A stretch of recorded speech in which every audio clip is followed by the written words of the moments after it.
record this also for everybody can go back and look at it, okay? All right, so what we're gonna do right now is start talking about the quote unquote truth of the Confederacy. And like I said, I'm gonna use this as a way to review what we talked about was called Civil War, and also Civil War itself, and also even Reconstruction for that matter. And I gotta first tell you again, like I said, I am not from the South, so I see the Confederacy are totally different, and I got a strong background in Black studies. That's what all my degrees are in. So when I see history, I don't see it from the perspective of history. I see it from the perspective of minority races. So not gonna take that much time. I want to kind of go through this. You guys can use that worksheet I gave you. I posted it in the chat to help you guys out. And this is it right here. So as we go through, you just want to fill in the blanks. Everybody got me on that? Use this as a study guide. I'll tell you about the scoring of it later. But again, I'm really trying to help you guys review, okay?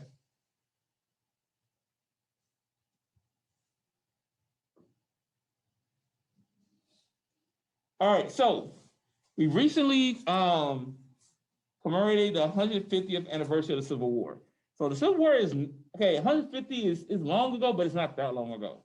You got me on that? Like there's people that living right now at 115 years old. So it's not that long ago. But when you did a research, it said about 48% of the people thought that it was about state rights, about 38% of people thought it was about slavery. Everybody got me on that?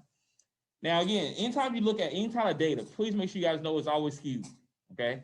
First off, you can never say, okay, that's how everybody feels. It's not true because everybody wasn't asked. Everybody wasn't surveyed. Also, you got to look at who did you survey because those people you got surveyed got a certain background. Also, look at the person who surveyed. That has a certain background as well, okay? But this is what we got. I found that to be interesting because if you look, when we look at some of these primary documents, you can make some arguments that it wasn't solely about state rights. And I make that same argument too. Popular sovereignty and ability to make a decision was part of it. As you got deeper and deeper into the Civil War, it became more and more about slavery. So I got me on that. So let's look and review a couple things first. All right. So this is what I want you guys to do. Let's review major causes of sexual tension. Now it says Unit 4, Unit 5 because this is based off the AP class. Did I got me on that? For us, as far as honors and college prep, this is obviously going to be Unit 3. That led up. So let's talk about the Missouri. You got the Missouri Compromise. You got the Compromise of 1850, Fugitive Slave Act, Kansas-Nebraska Act, Bleeding Kansas, John Brown's Raid, and the Lincoln-Douglas debates. As you guys know, these are all topics going to be in your test, right? So what I want you guys to do real quick, what do all those have in common? That's what I want you guys to write down. So based on what you know, and we won't go back and look at them deeper, okay? You guys on that second box, what do they all have in common? Go ahead and put that down. From what you remember, what do they all have in common?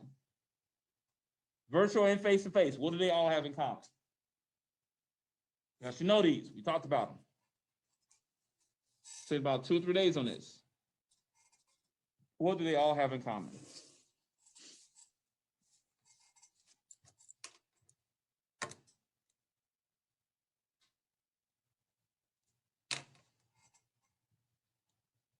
And as far as the vocabulary, you guys do not need to turn that in. That's something to help you guys out if you need to pick a current event.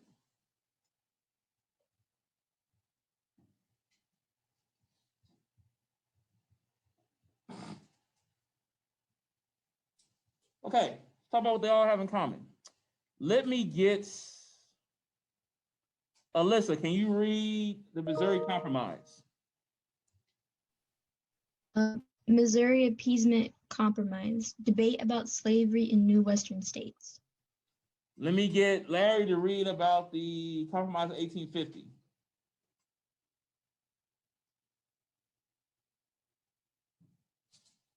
You're muted. Oh, it's blurry to me. Do you have it on your phone, like on your own technology? Yes. Read it, friend. All right, so the Missouri Compromise was debate about slavery in the new Western states. So everybody should be in this Nearpod because you guys have some activities to do. Does everybody got me on that? So everybody should be in this Nearpod. The code is NELI2. All right, Fugitive Slave Acts. Let me get Matthew. Can you read that for us?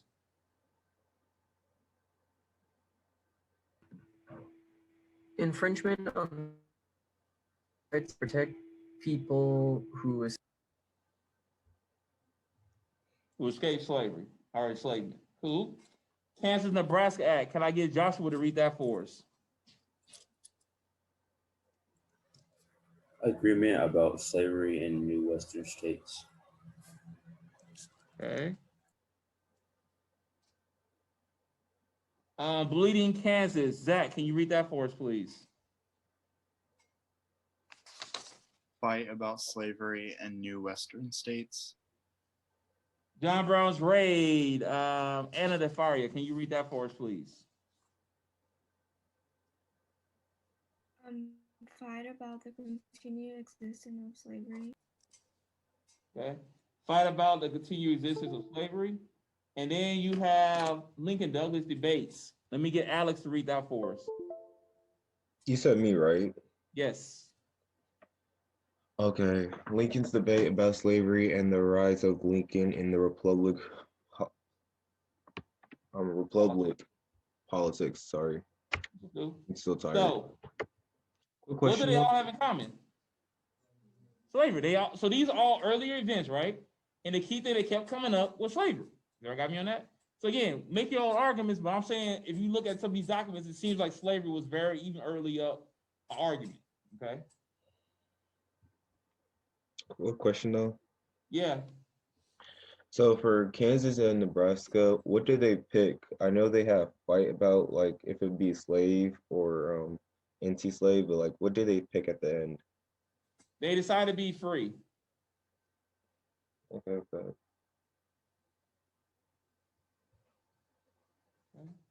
All right, so now we look at the Future Slave Act, where the state rights really kind of, the whole argument just dies, okay? When you look at this, that the federal government imposed on the state rights in the North, the states of the Massachusetts was forced to hand over future slaves against their will. The way the Future Slave Act was written is whereas, again, this was in response to Harriet Tubman and the Underground Railroad. Is about me so far? They had to stop this issue, and the one way to stop it is to make sure that everybody going up north, if you was harboring slaves, you will get treated and punished just as bad as a slave. If I got me on that, which pushed people to now not necessarily help as much. They still was helping, we know that, but not as much. So, how did the South feel about the clear violation of Massachusetts states' rights? Did the South really care in this case? So you guys can write this right here. So, how does the story of the Future Slave Act destroy the argument that the Civil War was fought about the state rights? Again, Massachusetts' rights were infringed upon. If I got me on that, how do you think the South felt? Just opinion based. Go ahead and take about a minute or two and go ahead and write that in. Again, based on the Future Slave Act, you have Massachusetts who was forced to hand over any kind of fugitive slaves. I'm using that as one example of a northern state. If I got me on that? How do you think the South felt about that? And again, that's just pretty much killed this whole idea about the argument about this being about state rights. Opinion based.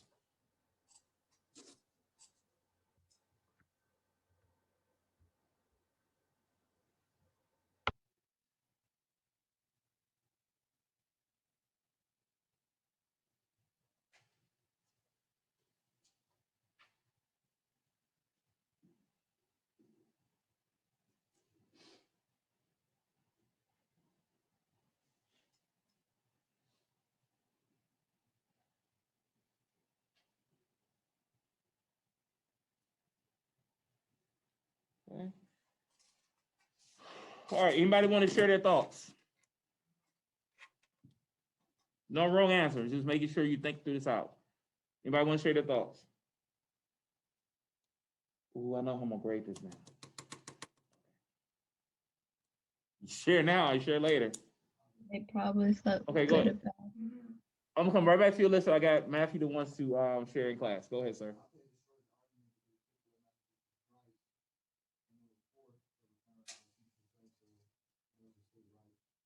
Okay, so he said that because Massachusetts was forced to do it, it took away all idea about state rights, and this has killed the argument. Alyssa, what were you about to say?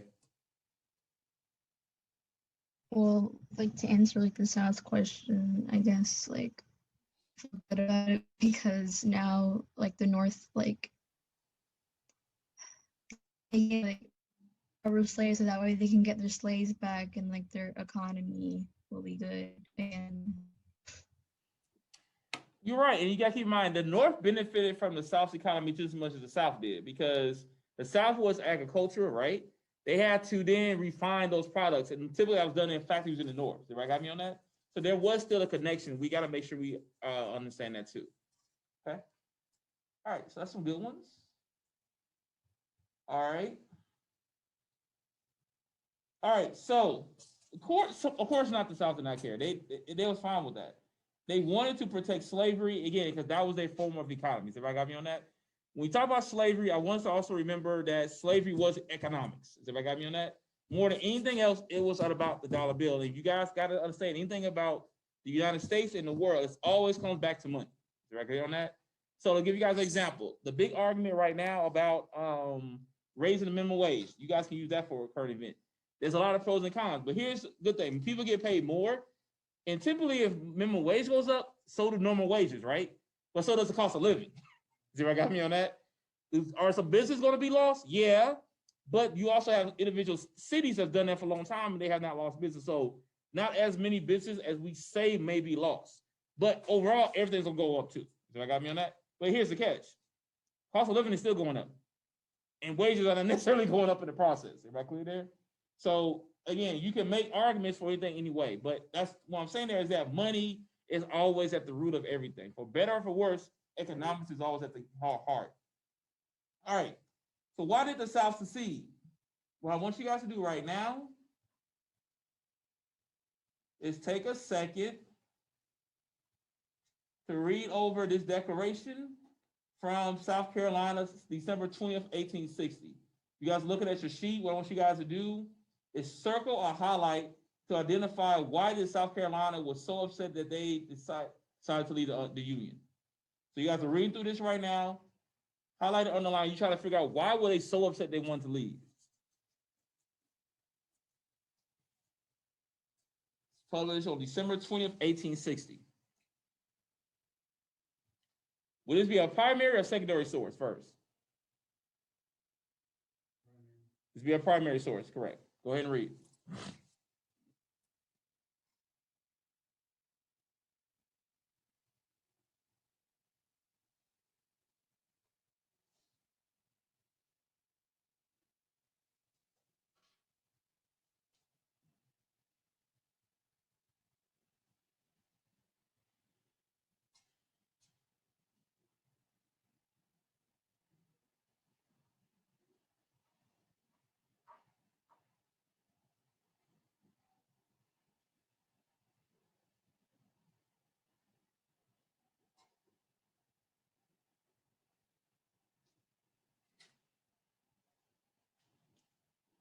Again, a lot of people, you guys should have this handout. I posted it in the chat already for you.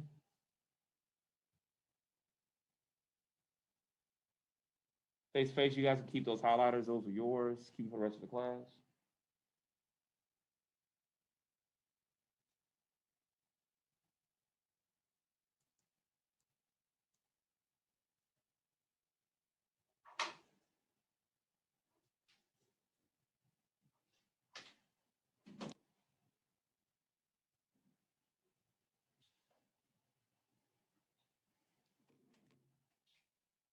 Okay. Why was South Carolina so upset they decided to leave the Union?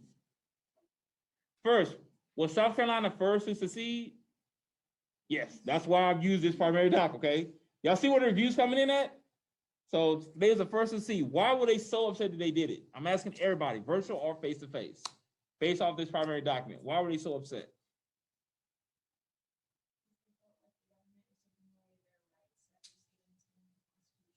Yeah, they felt like the government's taking away their rights that the Constitution guaranteed.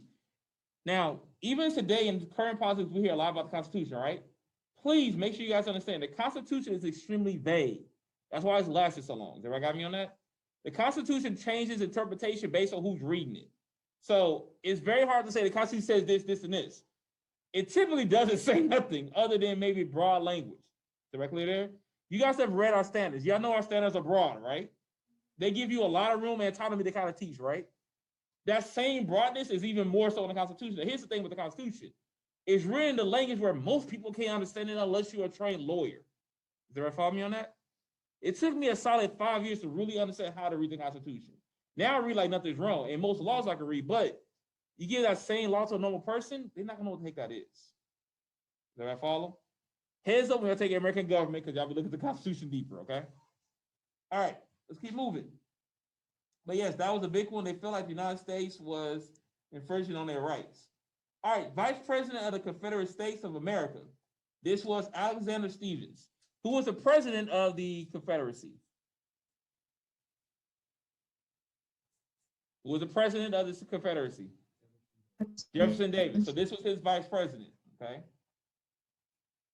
So let me get someone to read. Let me get who I did not call on virtually yet.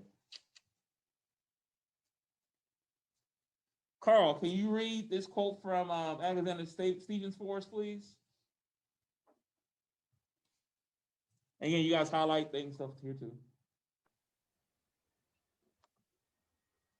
Our new What were some of the government's foundations of the Confederate foundations. government? I'm sorry. Go ahead, Carl. Our new government's foundations are laid. Its cornerstone rests upon the great truth that the Negro is not equal to the white man, that slavery, subordination to the superior race, is his natural and normal condition. Many governments have been founded upon the principle of the subordination and serfdom of certain classes of the same race.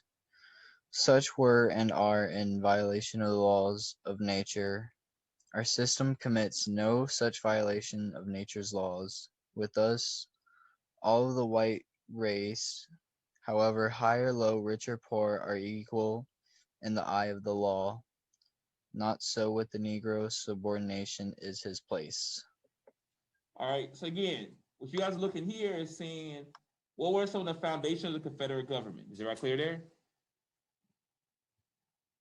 What were, based on what Alexander Stephens, again, these are primary documents. Actually, these primary documents coming directly from what they said. This is a speech he gave on March 21st, 1861. It ain't hard to go find this stuff. You just gotta go Google it, okay? Which is pretty much what I did.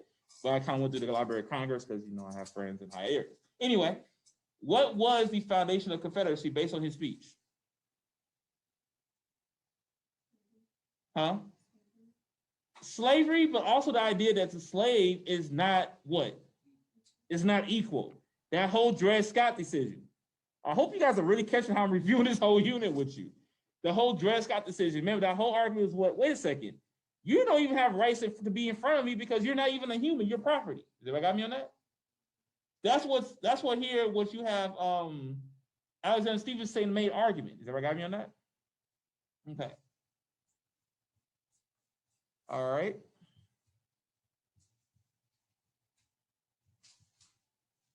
Keep going. All right, so yeah, we still see things like this posted on social media, all right? This is a symbol of courage and honor in fighting for state rights and rebellion against federal outreach. You can see both arguments. Okay, well, the federal outreach, you can see that from South Carolina, right? But then the Confederate vice presidents has kind of killed some of the argument here. Is everybody got me on that? But you still got both sides. We got to look at the whole situation. All right. I wonder why the flag was really created. Like, why was that particular flag made a certain kind of way? Now, let me say this first, coming from a Westerner. I don't think it matter how the flag looked, no matter what the flag was going to be, it was going to be seen like this. Everybody got me on that? It could have been a flag with a rabbit in the middle of it. People still would have seen it this kind of way because of things that you saw the vice president say and just the history of it. Is everybody clear there? It just had to be a flag that looks like this. Then, now keep in mind, this is also still part of even Georgia's flag. Yep, it is. About to show you that to you in a second. All right, William Thompson. This is coming from the Savannah Morning News. All right. Okay, now for this one here, what did Confederate flag represent to Confederates? Okay, so what did the flag mean to Confederates? Let me get Joshua. Can you read this for us, please? As a people, we are fighting to maintain the heaven ordained supremacy of the white man over the inferior or colored race. A white flag would thus be emblematical of our cause. Soon it will rank among the proudest ensigns of the nation. and be held by the civilized world of the white man's flag. All right.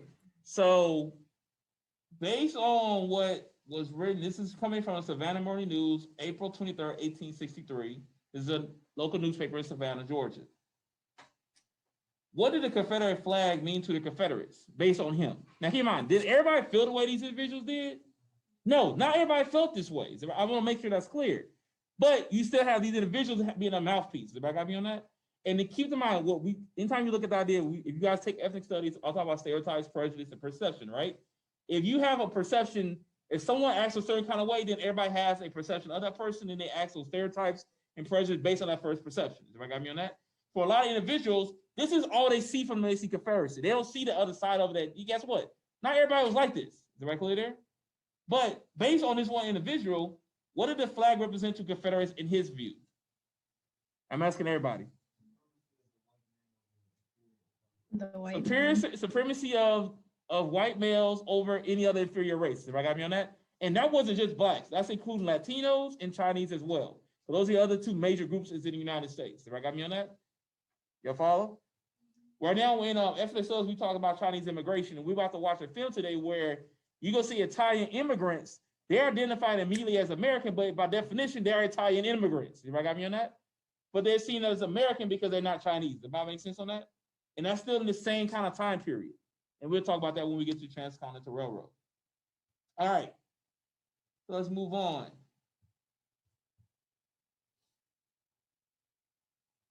So this is why it's important to always read history. So this came out in September 2015. How equal is today's society?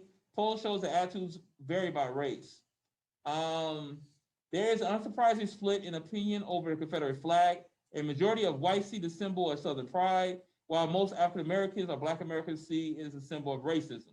Again, depends on where you look at it. Has everybody got me on that?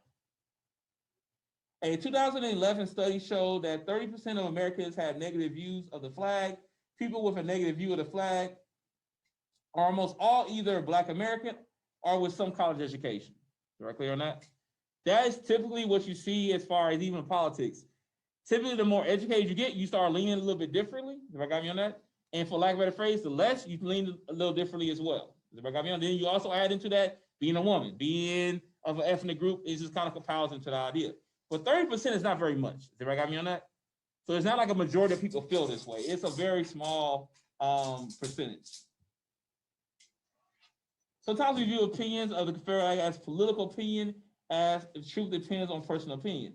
The facts are that the Confederate States of America and its flag were created by white supremacists to celebrate white supremacy, but in the sense of white man's burden. Is everybody got me on that? So whereas that they still had that same notion, whereas it was my burden to make sure I spread not only my religion, but my ideas against anybody that was not seen as fit as I or seen as heathen. Is that right clear there? White man's burden, so we did say before, some of you guys should have got a war history as well. But again, it was still economic. Is that right clear there? I will always make the argument the Civil War, more than anything, was about money. How was I going to be able to support my economy? And you guys saw that when we talked about sharecropping, right? The economy was so important that they recreated something else and they called it sharecropping. Well, it's almost the same system to maintain that economic stability. Directly there? And no matter what, so people always, again, you look at the idea of stimulus checks, for example. It's money that's being made on paper. Let's keep out. Money is paper. That's all it is this. Is everybody got me on that? You put the value in it. But the economy is a totally different story. Well, you got to make sure that you figure out, how can I get this check without messing up the economy even more? Is everybody got me on that? Because if I give a check, I am telling you that, guess what? The economy must not be doing so good. Y'all get what I'm just saying? If I give you a stimulus check, by definition, stimulus means I'm trying to pick up, right? If I give you that check, the economy must not be doing that good. If you got stocks like me, you know the economy is not doing that good. I am up 60% of my stocks and I still don't really have no money. It's not doing that good. Is everybody got me on that? Now, am I losing money like the way I did back in March? No. Thank God, I'm not losing. But I'm not gaining the way I was 2 years ago. Y'all follow me on that one? It always comes back to economics. That's why economics is such an important class to take. Please make sure y'all pay attention to that class. All right. Mr. Coast on the flag. Let me go back to our worksheet. So y'all just did the facts there. Now you guys want to highlight and circle what does a Confederate mean to Coast? Now, keep in mind, Coast does not speak for every Black person. Let me say this first. As a Black male, I'm from California. Does everybody got me on that? I actually agree with the idea of keeping monuments up. Why? Me as a Black male, I didn't know anything about the South, so I really moved here. My parents are from the South, but I did not really know. That got me so far? So those monuments give me markers to be able to go read and research more. If those markers are gone, the history is also going to be lost and gone too. Did everybody got me on that? I see the other argument why people say they want to take it down. I'm just saying, as a kid coming from LA when I was 23 years old, I was like, oh, okay. Now I kind of understand the background of where I'm at. Is everybody clear on that? And that can happen for a lot of other people, even immigrants coming into the nation as well. Say that first. So let me get someone to read Coates. Let me get Lindsay. Can you read about what did Coates say about the Confederate flag? His quote. When I see the Confederate flag, I see the attempt to raise an empire in slavery. It really, really is that simple. I don't understand how anybody with any sort of education on the Civil War can see anything else. Any investigation of the primary documents from the Confederacy as to why they were seceding and why they were attempting to create their own country mentioned slavery repeatedly as the reason for it, that wanted to actually expand the land for slavery. Okay. Now, Coase is he also we'll talk about reparations later on in the class. Well, pretty soon because we're about to get to that part. He and Daniel, everybody know who Daniel Glover is? He's an older Black actor. He played in all the Lethal Weapons. I just probably aged myself, and I'm like, I think when I feel like I'm old. I'm only 57 years old. Okay. Well, I'll show you. Anyway, he and Daniel Glover, they went in front of Congress to make the case for reparations about 2 or 3 years ago. Have I got me on that? So kind of give some background. He also is currently writing the Black Panther and believe it or not, Captain America comic books for Marvel. Anyway, going back to the question here. What does the Confederate flag mean to him? How does he see the flag? Get anybody give me some feedback. Thank you, Alex. He just said 3780. Go ahead. No, Alex said online in the chat, say 3780. I was like, thank you. But how does Coase feel about the Confederate flag? Ask anybody. He sees it as an attempt to raise an empire on slavery. I'm not going to disagree with that because, again, to have an empire, you must have economics, right? And you must have a sound economic stand to make any kind of empire. Is that clear there? So the Romans, they had trade. They had war. They got more land. They traded. So that's a solid one. I like that one. Cool. All right, let's keep going. We're almost done. Is everybody seeing how I'm reviewing by making y'all think and kind of conceptualize everything? Okay. All right, so why does this viewpoint continue to exist? The flag actually became even more popular after the Civil War ended. We'll talk about that in a second with the Daughters of the South. As Confederate veterans and children of the Confederate veterans were very successful at writing the narratives of the war. Like we talk about with history, right? It's all about who's writing it. Does everybody got me on that? The writer is the one who holds the history. It can be good or bad. Take the argument. They wanted to make their case to seem heroic. And again, if you write about your dad, think about even Forrest Gump, which you'll probably watch in May. Forrest Gump is based off his father, who was a general in the Confederate Army. Is everybody got me on that? That same general, y'all see the scene when I show you guys Roos later on. The most famous thing about him is that when they captured a group of Union forces who had blacks, they killed all the blacks, and then that's the main thing that Buford Gump is known for. Is everybody clear on that? But would you ever know that? You just watch Forrest Gump. He references his dad, right? They show a scene of it, but it's quickly forgotten. I didn't pay attention to it actually with the college. Like, oh wait, I remember him from Forrest Gump. Y'all follow me on that? And the reason I'm also saying this because we got to understand, like, not every single person from this time period was this horrible person. Everybody got me on that? It was a societal issue where everybody owned slaves. That was the economics of it. Is everybody clear there? I'm not making it say it's bad or good, but everybody owned it. That was the economy. Right now, everybody got iPhones, right?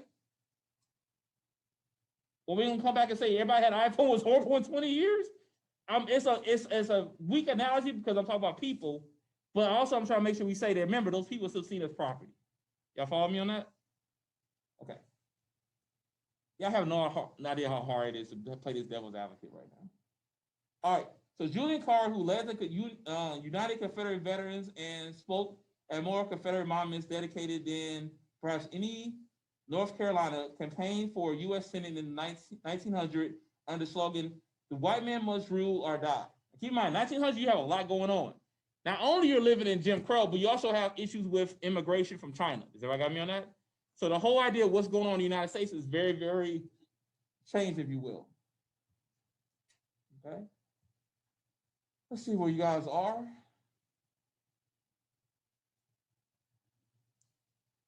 I kind of lost where we are.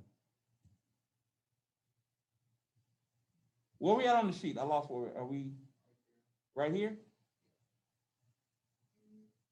Are we? Yeah. You right here? This Adam? Okay.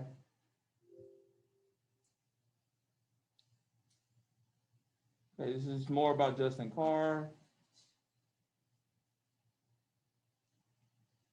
All right, so why did they say, what did they say when this in Tampa Bay Confederate monument was dedicated? This happened in 1911, okay?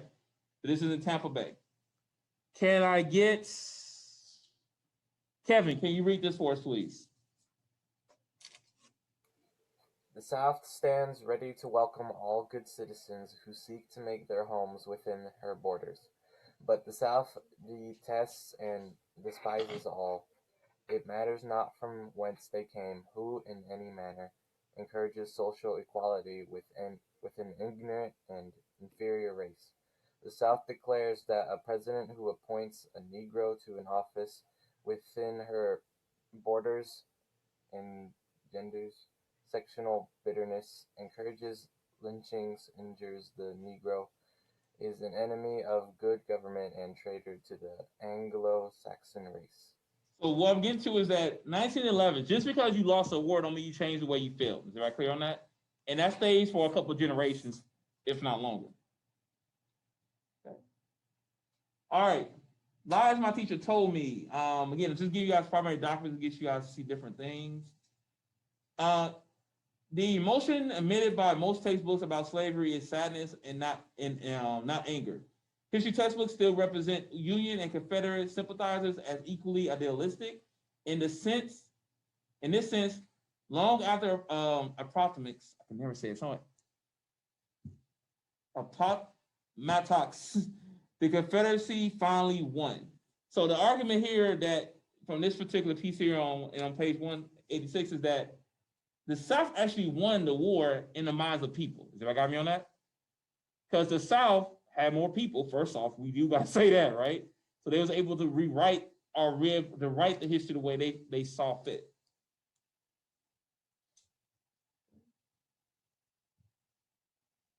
All right, so now what I'll do is I want to show you guys a scene that really kind of examples, exemplifies the idea of slavery. When you see the Confederate flag or the Confederate monument, remember this scene from what many historians consider to be the most accurate film about slavery. This was the system that the Confederate flag symbolizes to many, not all. I'm gonna make sure I say that, to many, not all. All right, so this is a scene from 12 Years a Slave. And the first thing I wanna ask you guys, have you ever saw the movie 12 Years a Slave? So go ahead and put your comment here. Have you ever saw 12 Years a Slave? Yes, no, whatever it's gonna be.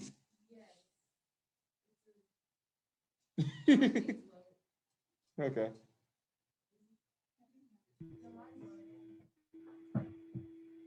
Oh, that's fine. Yeah, that's what they're saying. It's loading. Okay. All right. So I got a couple of people saying yes, but it seems like most of you guys said no. So here's a scene. Pay attention. Ah, Mr. Ford. Splendid seeing you, sir. What catches your fancy? This lounge is very brawny, huh? How much the ones Platt and Eliza? Ah, yes.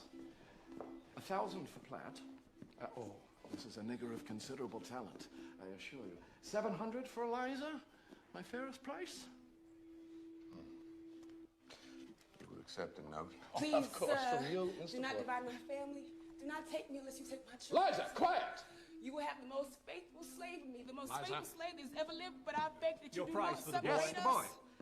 Please. Stop it. I will give you something to cry about. Randall, come forward. Come. Now, you see how fit this boy is. Hmm? Like ripe fruit. May I take your stick a moment? Observe this, Randall. Jump, run. Very good. Higher. You see this? Right there. he will grow into a fine beast. 600 for the boy. Fair and final. Done. Superb. A moment, please. Mr. Ford.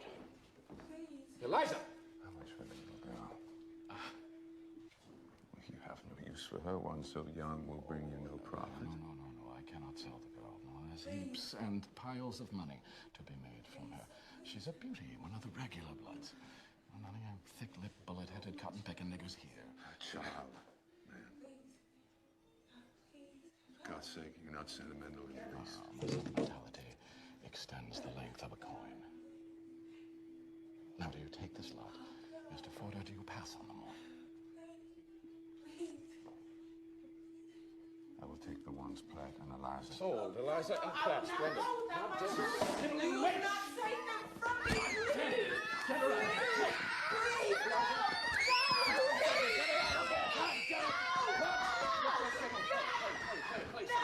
I will give you something to cry about, you goddamn right! Get her out of here, Kate! Out now! Now!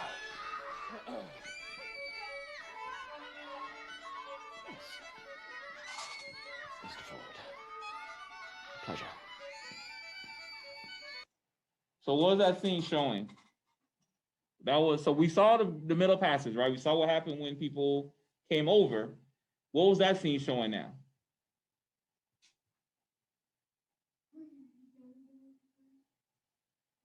Family being separated, but how are they being separated? What was going on in that building? Slave auction. It was a slave auction. They were selling slaves. You got me on that? And again, if you understand, again, going back to the idea of economics, each slave had a value to them as far as money. Is everybody clear on that? And again, after the Civil War, people lost their money. Is everybody clear? And you can, and again, think about how people are right now in our society when they lose money. Think about the stock market crash, how people act when they lost money. People was losing money after the slaves, so people reacted a certain kind of way. Okay? All right. Go ahead.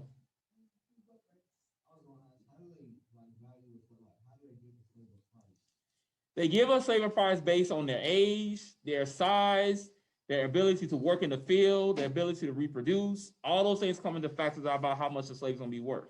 So honestly, a younger slave will be worth a lot more than say a slave that's in their 60s, because they're not gonna be able to get as much work. Is everybody got me on that? A woman will be able to be worth a lot more because the idea is that the woman can then have other kids, which gives you more slaves compared to even a man, particularly a younger girl. All that goes into the value of how much a slave is going to be worth. What were you about to say?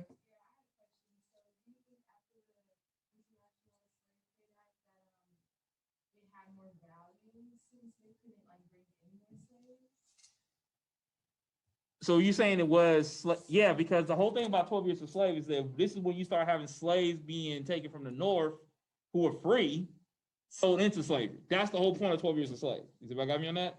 It's based off a book by Solomon. I can't forget his other part of his name. His whole idea, this was a free man who was in Washington, D.C. He was from like Massachusetts. He went to Washington, D.C., which is a border state technically, right? He was abducted. He was sold into slavery. To answer your question, that's what happened. And they becoming more expensive because now you don't have that constant stream of slaves coming in.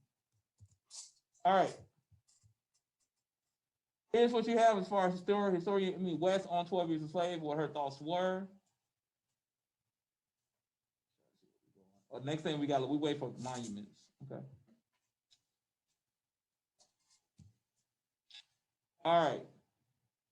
So this video here is more so going to be talking about the Daughters of the South and what they did as far as the monuments. Everybody got me on that? So let's just watch this. No comments. Just gonna watch it straight through. Listen to how this textbook describes slavery. The master often had a barbecue or a picnic for his slaves. Then they had a great frolic. Even while working in the cotton fields, they sang songs. The beat of the music and the richness of their voices made work seem light. Yikes, that's from History of Georgia, a textbook published in 1954 that was taught across junior high schools in Georgia for decades. That sort of language is part of an intellectual movement called the Lost Cause, a distorted version of American Civil War history that's been prevalent in the South for a long time. It took shape soon after the defeat of the Confederate States in the war, when Southern historians like Edward Pollard and former Confederate General Jubal Early started preserving the South's perspective through their writings. They framed the Confederate cause as a heroic defense of the Southern way of life against the overwhelming forces in the North. That narrative has a few basic tenets: the glorification of Confederate soldiers who died for a cause they believed in, the belief that slavery was a benevolent institution, and maybe most importantly, that slavery was not the root cause of the war. The Lost Cause is one of the most notoriously effective efforts to rewrite history, and it was done by the losing side. So how did it become so deeply rooted in Southern memory?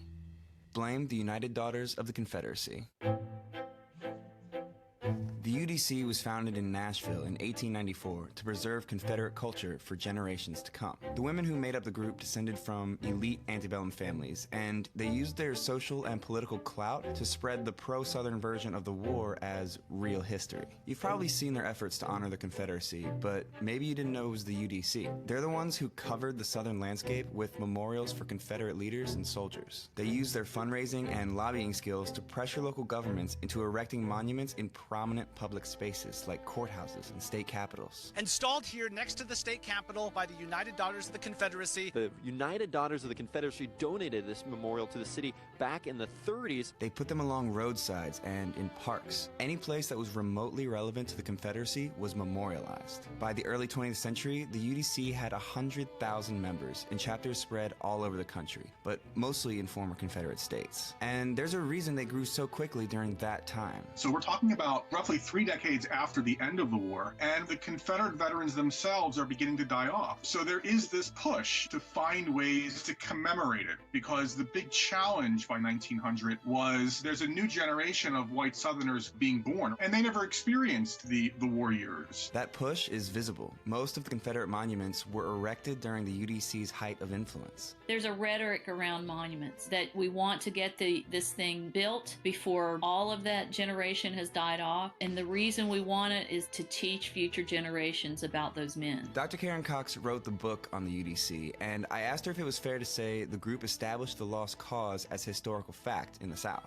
Oh my God, yeah. They were the leaders of the Lost Cause into the 20th century, and they made it a movement about vindication. Just to give you an idea of how effective they were, they successfully lobbied for a Confederate memorial in Arlington National Cemetery, which U.S. President Woodrow Wilson proudly unveiled to a cheering crowd. Now that's influence, right? Monuments are the least of what they did. What? I mean, they are the most visible and tangible, but the work with children was far more influential. It turns out a central UDC objective is shaping how children think about the war and their Southern heritage. One of their most powerful tools? Textbooks. Take a look at this pamphlet called A Measuring Rod for Textbooks. It was written by the illustrious Southern historian Miss Mildred Rutherford, an educator, orator, and author of Southern history textbooks. She's also very pro-slavery. The pamphlet announced the formation of a textbook review committee featuring prominent Southerners like 5 former Confederate generals. This group was committed to spreading the truths of Confederate history, so they instructed school boards to reject any textbooks that did not accord full justice to the South. And they urged libraries to deface every book in their collection that didn't measure up by writing the words "unjust to the South" clearly on its cover. This pamphlet was shared widely with school boards throughout the South, and UDC-backed committees closely monitored history books to make sure Northern influence never reached classrooms. So the core language of an approved textbook aligned precisely with that of the Lost Cause. You know, stuff like, "The Confederacy lost in the war between the states, but Georgia never forgot to honor her Confederate soldiers." History of Georgia was on the UDC's approved list. It was also written by E. Merton Coulter, a self-described Southern historian and historian-described white supremacist. They understand that how you educate, who wins the writing game, who wins the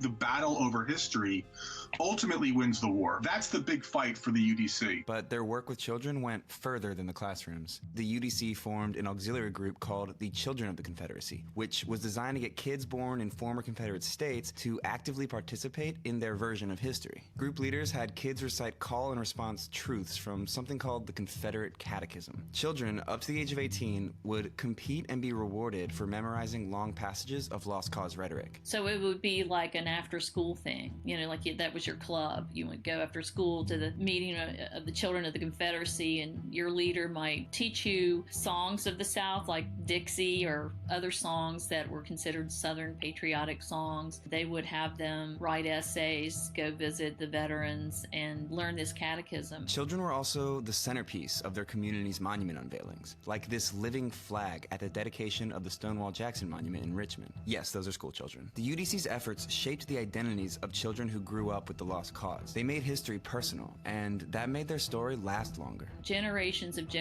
children learning that narrative in a variety of ways grow up to be, segregationists in the 50s and 60s, because that's been drilled into them since they were children. After World War I, the UDC started losing steam, but the damage was done. The monuments were in place, and the textbooks they wrote remained in Southern classrooms until the late 70s. And the women's group did it all without the right to vote or participate in politics. You can still get glimmers of this lost cause memory of the war from people who will always choose to see it through the personal. And I think the UDC, to a great extent, was their goal. So the next time someone says the Confederate monuments are about remembering our history, just know that that's exactly what the United Daughters of the Confederacy wants you to think. Okay. All right, so we're done with this. All right, so this is what's going to happen. That worksheet you guys are working on, that's your constructive response for Unit 3 exam. That's why y'all working through it. So you guys want to post that to CTLS. Post CTLS again. You guys go to your assignments. You guys will need to upload your answers to that, so make sure you guys finish that out. Right here, handout, truth about the Confederacy. That's the handout you guys got. So everybody, face-to-face and virtual, just make sure you guys submit that online, okay? Give you guys until tomorrow night. Is that right clear there? Okay. All right, so we have a couple more minutes. Let's talk about some review as far as vocabulary. Do you guys want to focus more on the cause of the Civil War, or Reconstruction? So speak now, or you have no opinion in this vote? Oh, Reconstruction. Causes, we already went over Reconstruction though.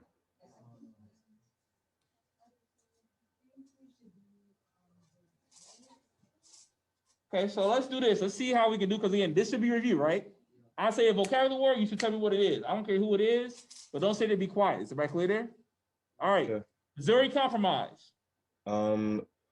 They split the free states from the slave states with the 36-30 line, right? 36-30 line, that's the key thing. So any states below that will be a, what kind of state?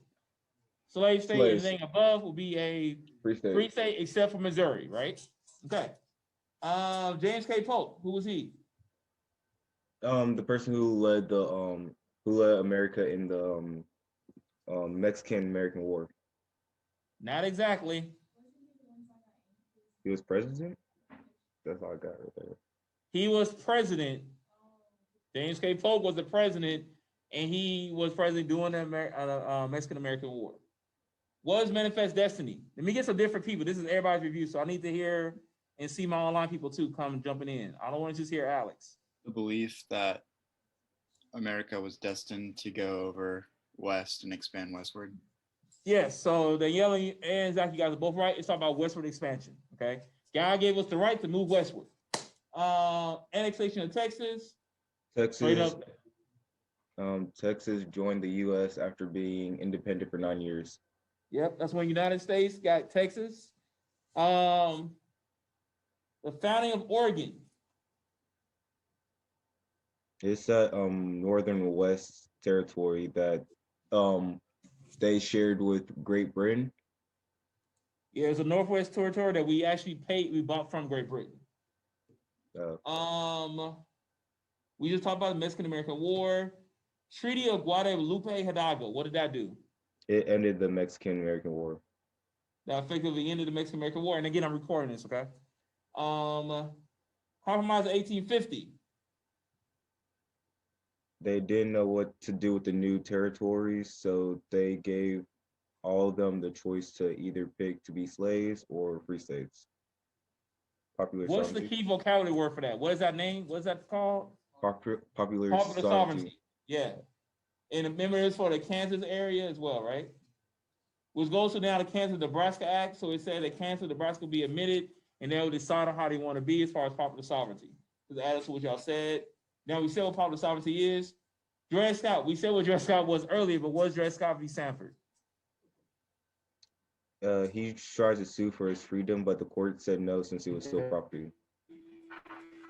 Okay. All right, come on, everybody else jumping in this too. Show me y'all know this stuff. John Brown. Who was he? John Brown and John Brown's raid.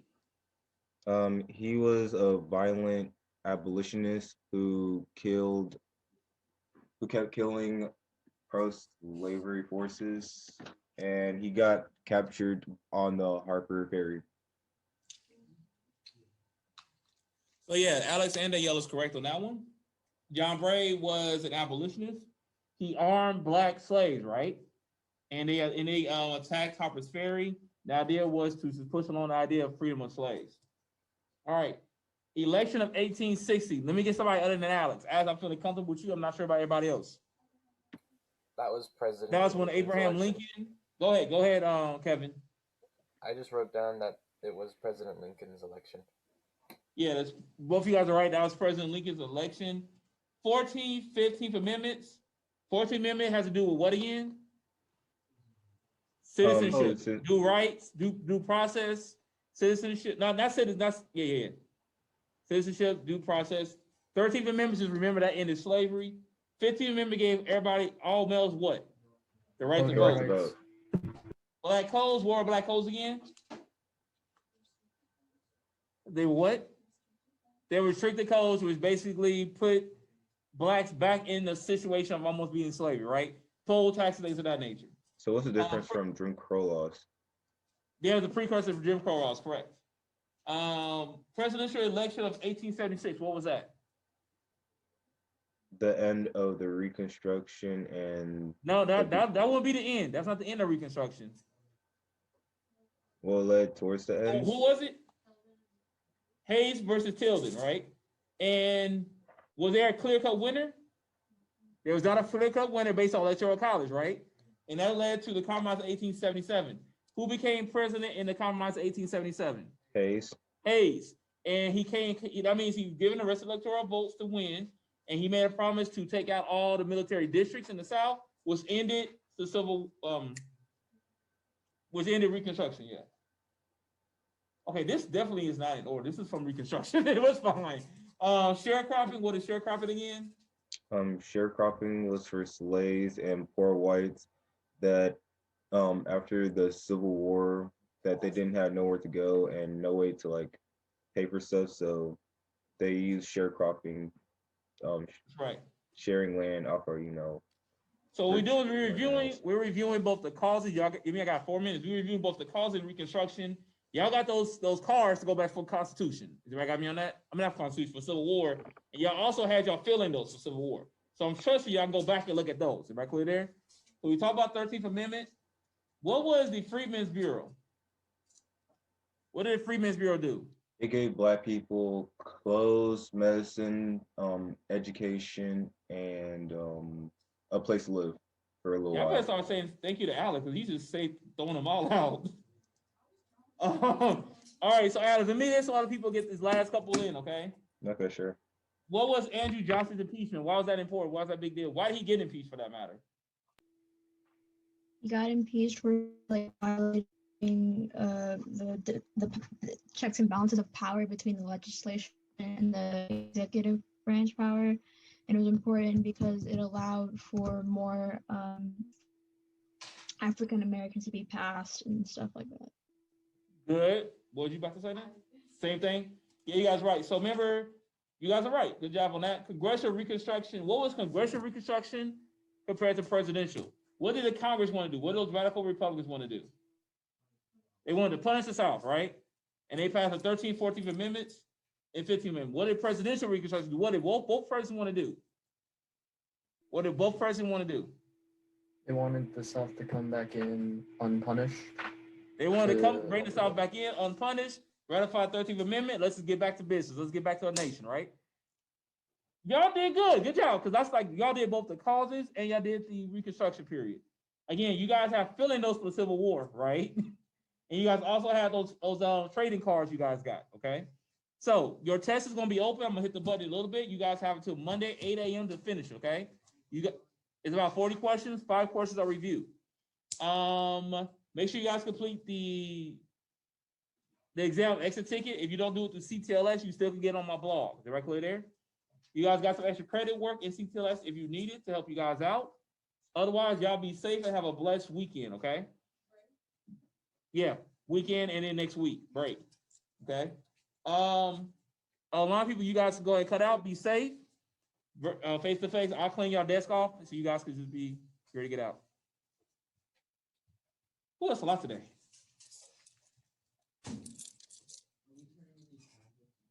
Upload it to CTLS.